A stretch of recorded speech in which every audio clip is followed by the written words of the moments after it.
Welcome to another episode of SPL Express with myself, Abhishek Ravikrishnan, and I'm joined by former footballer Rhysh Roshan Rai. Matchweek 12 awaits, but first, let's recap what happened over the last weekend. Just 3 matches played, and there were some pretty big results. Hougang United, first win for them in 9 matches. First win for them under new boss Marko Krajlovic. After a late Christian Krajcek winner saw them pip Geylang International to the 3 points. Brunei DPMM also picked up a big result on Saturday. Andre Voronkov, what a player he's been for DPMM this season. His hat-trick ensuring that the spoils were shared with the Lion City Sailors. And on Sunday, Tampines Rovers returned to winning ways, making light work of Tanjong Pagar. So Tampines are a point behind league leaders Albirex Negata in second and 3 points ahead of third-placed Lion City Sailors. Balestier, Geylang and DPMM all are separated by just 4 points, while Hougang's victory sees them climb off the bottom of the table to 8th. So here's what's in store this week. The Young Lions are back from the SEA Games and face a tough test against Tampines on Saturday, while Balestier Khalsa host DPMM at the Bishan Stadium at the same time. Sunday, Geylang and Tanjong Pagar will lock horns, but the big one, it's LCS versus Albirex, which is our match of the week. So let's start with the game Sailors against Albirex. Lots to look forward to in this one, Roshan, but let's pick out a key battle of players. Where do you think this game can be won or lost? This was quite a difficult one to sort of pick out because you just look at both teams and you think there are a number of key areas.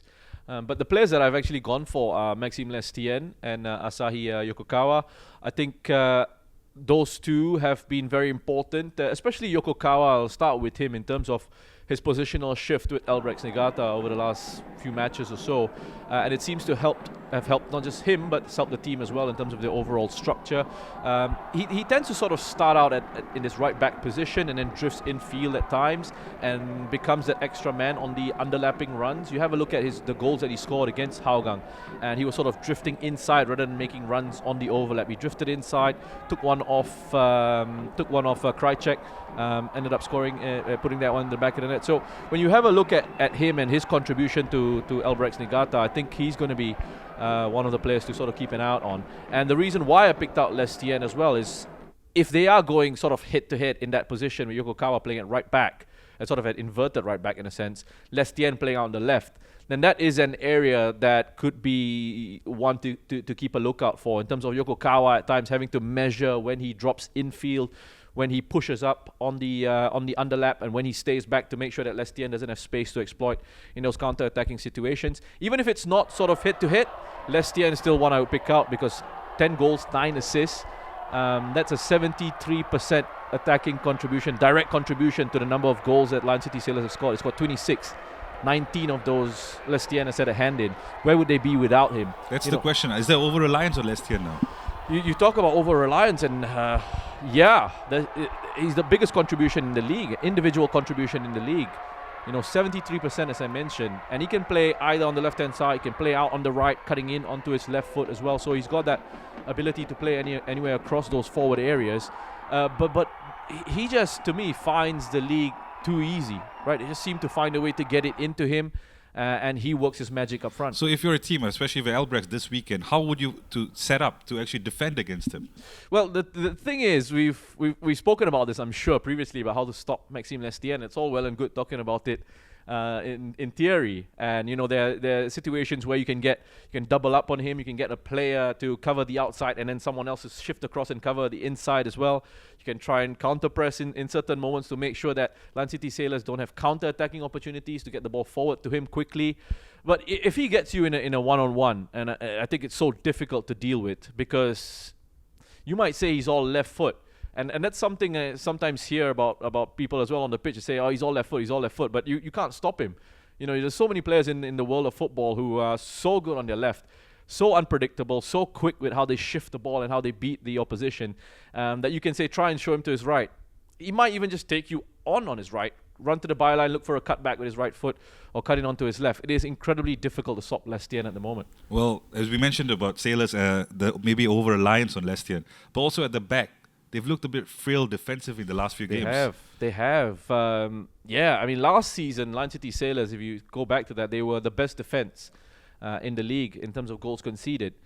And this time around, there's a lot of an issue, I think, with the balance that's lacking in this side defensively overall. And also, I don't think they have individually the required quality in that defensive line. I think Vidakovic is sort of still trying to figure out. I mean, they have Lionel at the back, Harris when he plays, or Anu's been slotting in centre back yeah. as well.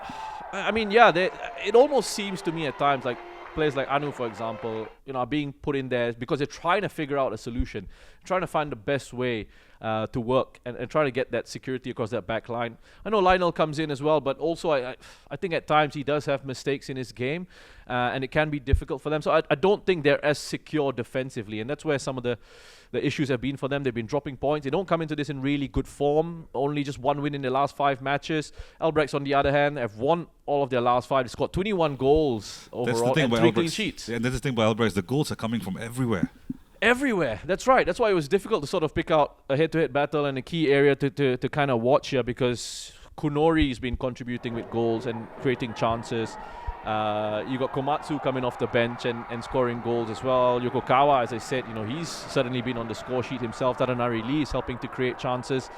So yeah, I mean, they're goals that can come from pretty much anywhere in this side. You got Fukashiro as well, who can come on off the bench and make a contribution. He can even start and make a contribution. So again, a side who are just very complete, very difficult to stop. And I think Yoshinaga now has a formula at play here in terms of how he knows how he wants his team to work. And I think his players are getting adjusted to them as well. So it's a big game on Sunday. On Sunday as well, Geylang International, they face Tanjong Pagar. Let's talk about Tanjong Pagar, Roshan. Defensively, they have problems this weekend because Shake Hamza got sent off last weekend. They're missing Pedro Diaz, who got sent off the week before. So they have 2 players suspended. How do they cope defensively now? It's tough. Again, we talk about personnel. You mentioned Lion City Sailors not having personnel of the required quality to be strong. And imagine Tanjong Pagar. Now they're really sort of struggling in that sense. Maybe Sharin will come into the side and play in that back line along with potentially Faisal and Raihan, or Tajeli playing in that position, maybe. But this is a Tanjong Pagar United team who it's difficult for me to kind of, when I watch them, difficult to kind of pick out what exactly the strengths are, what exactly the pattern of play is. But they're a side who will try to work hard and try to keep themselves defensively solid. Another option as well could be potentially to put Reshuto in that back line, which would be a waste going forward, because he is, to me, one of their biggest threats. He's very dynamic with the ball. He's so dynamic, and he's such a good footballer. Tanjong Pagar, really lucky to have Reshuto in the side. I really like him. He doesn't. I don't think he gets enough credit for actually how good he is with the ball at his feet. He drives forward with it just because of how hard he is and how hardworking Reshuto is there. But he gives them so many options in terms of where they can sort of use him.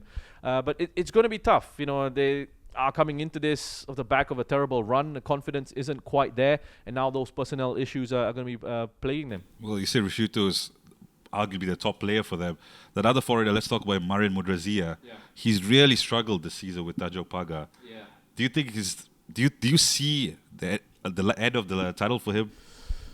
End of the road for Mudrazia, perhaps, or end of the tunnel, in terms of seeing some light at the end of it and maybe changing around his form. Do you think he can change it? Because speaking to Shashi last week on commentary, he said that, perhaps it takes time for some of the players to acclimatize. But we're halfway through the season right now.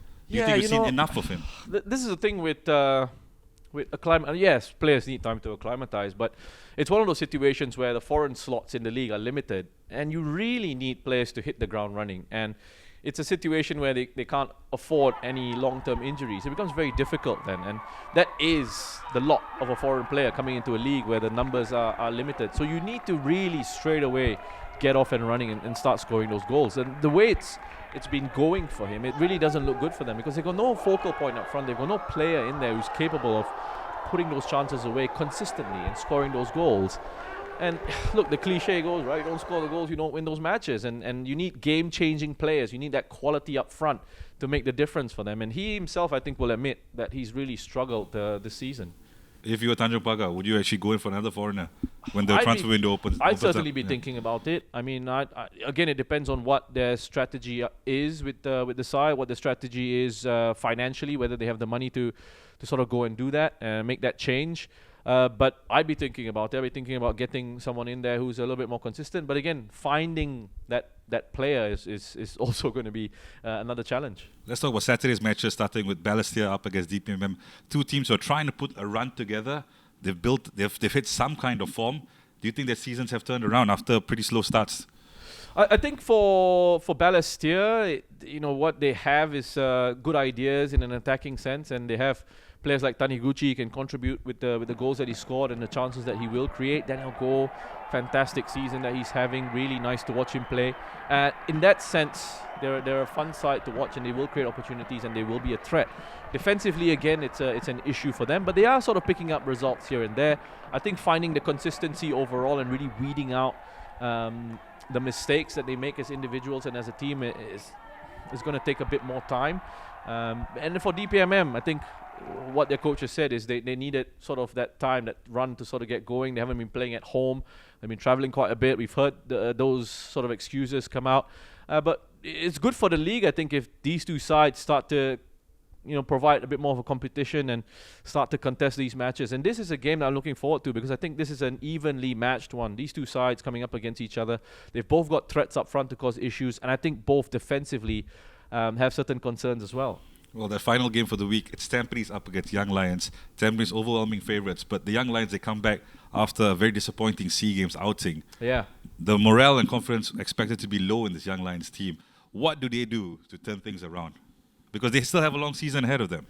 They do, but it's going to be tough. I feel like at this stage, with the Young Lions, they need quite a lot of guidance, the players. I think they need quite a lot of perhaps even help with their mental health. And, I don't know how much of an impact it's making on them. The fact that they are losing games, both in the league where they're struggling and obviously at SEA Games level. When the SPL, they drew their last two games before going off for the SEA Games. Yeah, so maybe it could be something that gives them a bit of a boost, coming back to domestic action and facing against a different sort of challenge. But they do come up against a Tampines side who are incredibly strong, and I expect Tampines to pick up the 3 points in this one. But yeah, it's tough. How do the Young Lions turn this around? I mean, that's the question that we've been asking for the last few seasons or so. It's not something that's just suddenly hit us. It's a development issue. It's a development issue when you talk about the pipeline, the kind of players coming through, the sort of quality that was there, the level of coaching beforehand in terms of bringing these players through. It's just not quite there at the moment, and it's always going to be sort of a struggle for them. There's so much focus on a lot of these players now who are part of the SEA Games squad.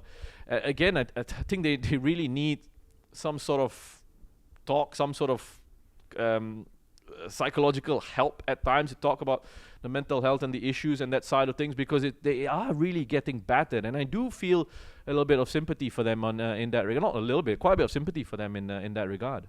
Well, the Tampines vs Young Lions game is one of 4 matches for this week, but the big one is obviously Lion City Sailors up against Albirex Niigata. That is our match of the week, and it's a pivotal game in this season's title race. Colette Wong will be with Shashi Kumar for that one, with Roshan and commentary as well. Our coverage begins at 5:30 p.m.